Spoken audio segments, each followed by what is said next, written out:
प्रधानमंत्री पर एफआईआर हो गया है।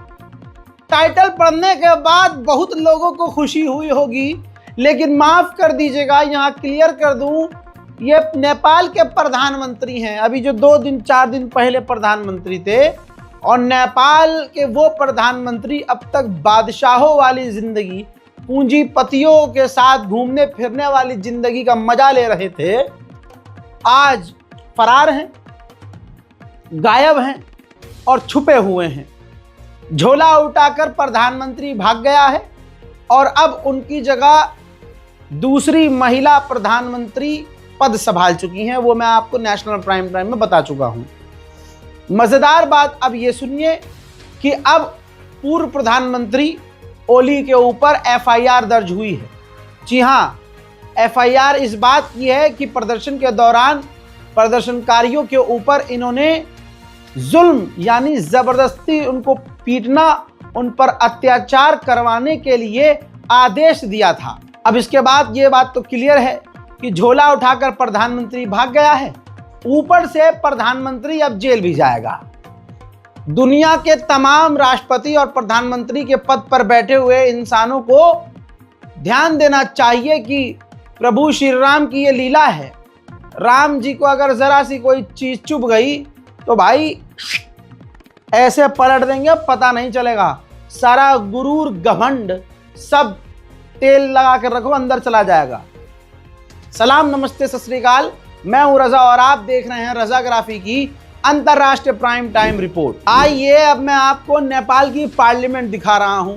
आप कहेंगे भाई यहाँ पता है जल गई है, लेकिन ये तस्वीर करीब से दिखाना जरूरी है ताकि और भी दूसरे देश जहां पर जुल्म, सितम, बर्बरता और आम जनता का चू काटा जा रहा है, तो उस देश के लोग और देश की सरकारें देखें कि देखो, जब आप अत्याचार, तानाशाही हद से ज्यादा करते हो और जनता जब फटती है तो फिर क्या होता है। बेशक अराजकता गलत है, लेकिन अराजकता तक पहुंचाने वाला वही प्रधानमंत्री तो था, वही सरकार तो थी। अराजकता तक पहुंचाने वाला कोई और थोड़ी ना था, नेपाल की पूर्व सरकार ही तो थी। हजरात, वहीं नेपाल की आर्मी को वहां के जजी का, वहां की जनता का प्यार मिल रहा है। इस बीच बहुत कुछ हुआ था, जिसमें यह हुआ कि नेपाल की पुलिस है ना, प्रधानमंत्री ने आदेश दिया, अरे इनको जरा गिरफ्तार करो, इनको पीछे खदेड़ो। तो नेपाल की पुलिस चल दी, छात्रों को मारने, जनजी प्रदर्शनकारियों को पीटने, गिरफ्तार करने, उनको गोली मारने। तो पुलिस से उस जनजी को और आम जनता को बचाया किसने? कहा जा रहा है फौज ने। आर्मी बीच में आ गई और पुलिस को पीछे खदेड़ दिया। आर्मी ने जनता के ऊपर कोई जुल्म नहीं किया। जनता ने, जेन जी जनरेशन ने अपनी आंखों से जब ये देखा और महसूस किया कि हाँ, ये वर्दी वाले पुलिस वाले ये मार रहे हैं सीधा गोली, ये हमारे देश के जवान हमको बचा रहे हैं, फर्क उनको नजर आया। और फिर आज वहां की जनता नेपाल की सेना को प्यार दे रही है।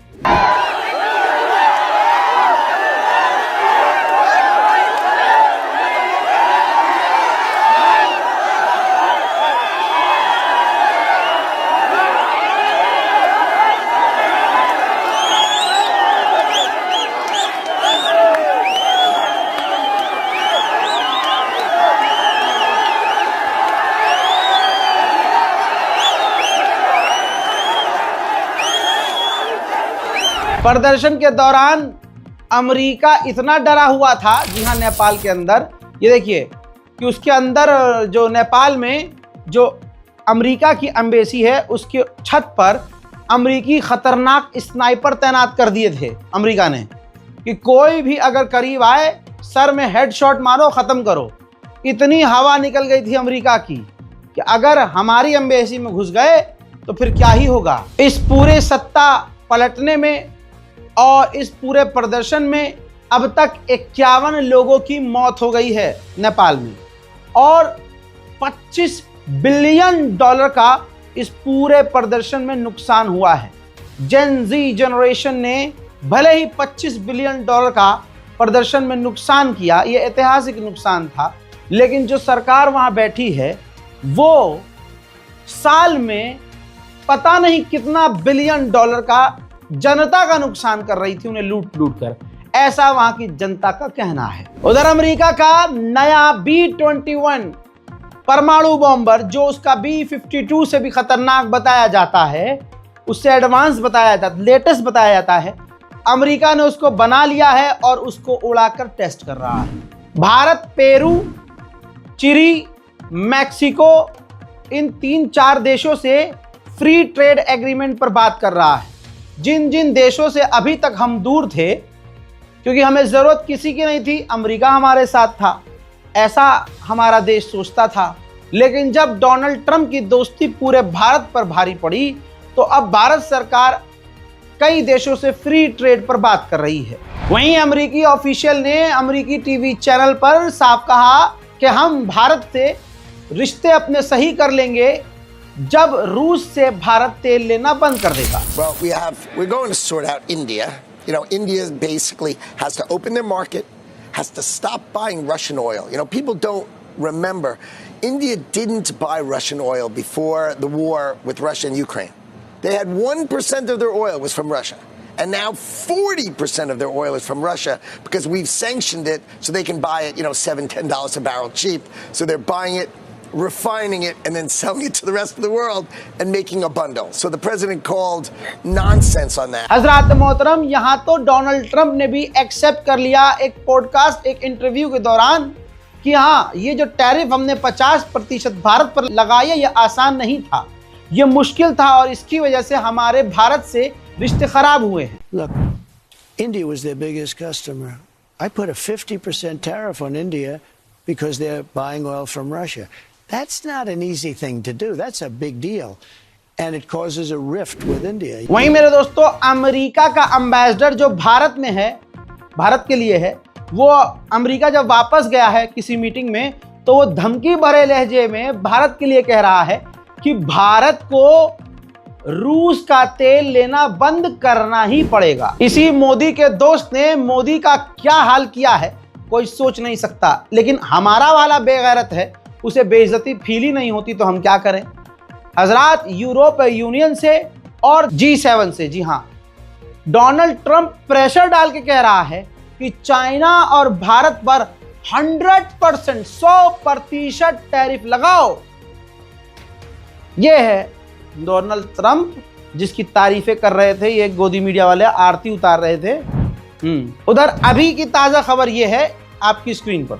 अब डोनाल्ड ट्रंप ने खत लिखा है नेटो को। नेटो तमाम संगठनों को ऐसे वो भड़का रहा है। नेटो को खत लिखकर कहा है कि चाइना पर पूरी तरह से बैन लगाओ, टैरिफ लगाओ, जब तक रूस और यूक्रेन की जंग बंद नहीं हो जाती। इस मेन चीज में, इस खबर में आपको बता दूं कि इस पूरे लिखित में, लेटर में जो उसने लिखा है नेटो को, ट्रंप ने भारत का नाम तो नहीं लिया है, लेकिन भारत का जहां जहां नाम नहीं लेना चाहिए वो पहले ही ले चुका है। अब समझने की बात यह है कि नेटो, यूरोपीय यूनियन, G7, ऐसे जो दुनिया के टॉप बड़े बड़े देश और ग्रुप हैं, उन पर अमेरिका प्रेशर बना रहा है कि चाइना और भारत पर पाबंदी लगाई जाए। बड़ी बात यह है कि अमेरिका की ट्रेड वाली टीम जो है, अगले हफ्ते भारत आने वाली है। तो अब आप खुद नोटिस कीजिएगा, गोदी मीडिया ठंडी रहेगी, मोदी जी नरम रहेंगे, और हो सकता है मोदी जी ऐसे बिछा दें कुछ बढ़िया उनके लिए रेड कारपेट। अब देखना यह है, तेवर चेक कीजिएगा बीजेपी के कि बीजेपी कितना चाटुकारिता करती है, और या फिर असली प्रधानमंत्री और 56 इंच की सच में छाती है, तो प्रधानमंत्री चौड़े होकर कोई भी शर्त फालतू की जो अमेरिका की है ठुकराते हैं या सारी शर्त मान लेते हैं। देखते हैं, ये वक्त बताएगा।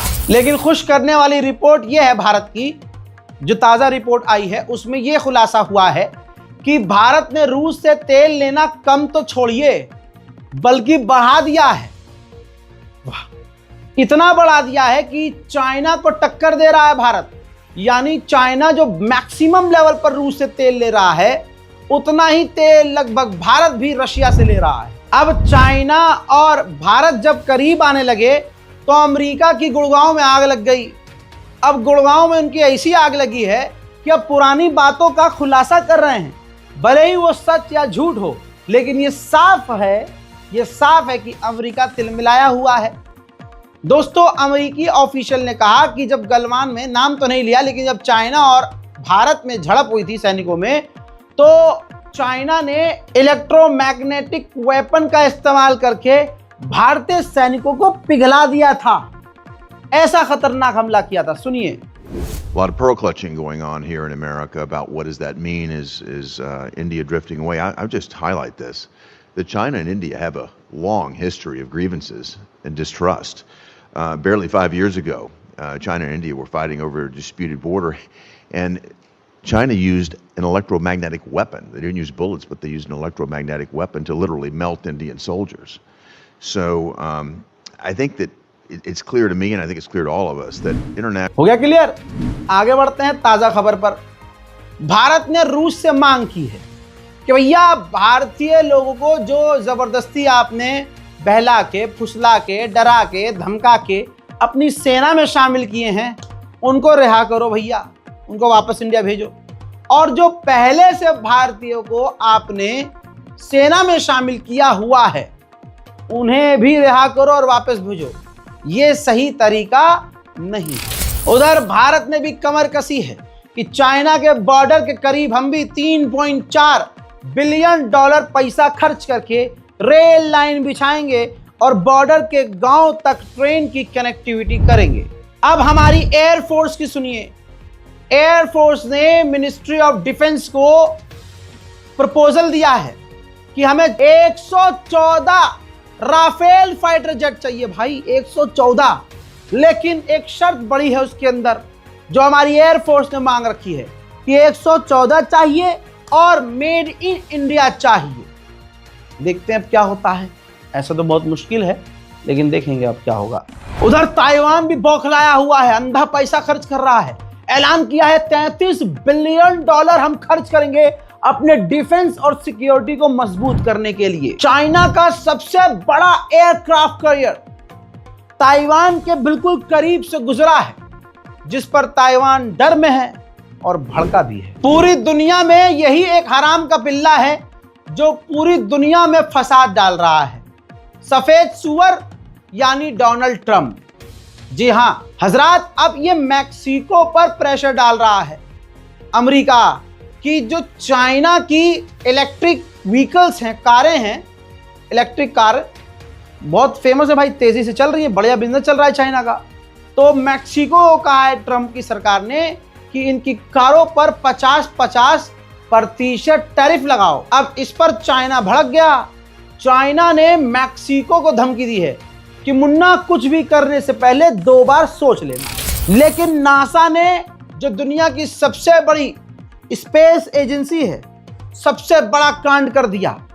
नासा ने ब्लॉक कर दिया तमाम चाइनीज को, और जो भी चाइनीज काम करते थे निकाल दिया, और क्लियर ऐलान कर दिया कि कोई भी चाइनीज नागरिक नासा के साथ कहीं भी काम नहीं कर सकता। वहीं चाइना और रशिया हाइपरसोनिक मिसाइल इस लेवल की बना चुके हैं कि अमेरिका पीछे छूट चुका है। यानी चाइना और रशिया हाइपरसोनिक मिसाइल बहुत खतरनाक और दुनिया की सबसे खतरनाक मिसाइल बना चुके हैं, और अमेरिका उनसे काफी पीछे रह गया है। नॉर्थ कोरिया के जो लीडर हैं किम जोंग उन, ये तस्वीर देखिए, वो उस जगह पहुंचे जहां उनकी सेना को, जो स्नाइपर हैं उनकी सेना में, उनको ट्रेनिंग दी जा रही है। उधर पाकिस्तान में बलोचिस्तान के इलाके में आतंकवादी और सेना की झड़प में 12 सैनिक मारे गए हैं पाकिस्तान के, और कई आतंकवादी भी ढेर हुए हैं। वहीं अमेरिका की एक टीम तालिबान से मिलने के लिए काबुल गई,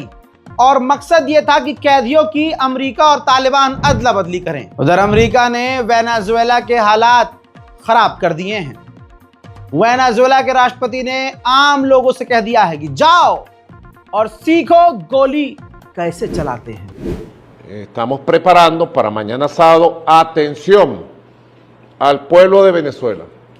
Mañana sábado, que es 13 de septiembre, mañana sábado, a partir de las 9 de la mañana, el pueblo va a sus cuarteles, el pueblo va a sus unidades militares. Se han dispuesto un total de 312 cuarteles y unidades militares en todo el territorio de la República. 312 milicianos, milicianas, alistados, alistadas, hombre y mujer del pueblo. Te va a llegar por la vía que tenemos. Venezuela के करीब America ने एक boat पर Venezuela की हमला करके 11 boat पर जो लोग थे उनको कत्ल कर दिया और कहा कि ये जो है वो थे कार्टेल वाले, ये जो ड्रग व्रग इधर उधर करते हैं ये वो हैं। वेनेजुएला ने इन्वेस्टिगेशन के बाद बताया कि वो 11 आम लोग थे, निर्दोष थे। अच्छा, ये कोई नई बात नहीं है। अमेरिका, इराक देखिए, अफगानिस्तान देखिए, कहीं भी देखिए, ये बेगुनाहों को मारता है और ठप्पा लगाता है बाद में कि आतंकवादी। मोहतरम हज़रात, ये है इंटरनेशनल प्राइम टाइम। इस रिपोर्ट को शेयर कीजिए, अपनी राय कमेंट में लिखिए। दुनिया में जो अराजकता फैल रही है, तानाशाही फैल रही है, दंगा फसाद नफरत, दुआ कीजिए ये खत्म हो। अपनी राय कमेंट सेक्शन में लिखिए। हमारे चैनल रज़ाग्राफी को सब्सक्राइब कीजिए। जय हिंद।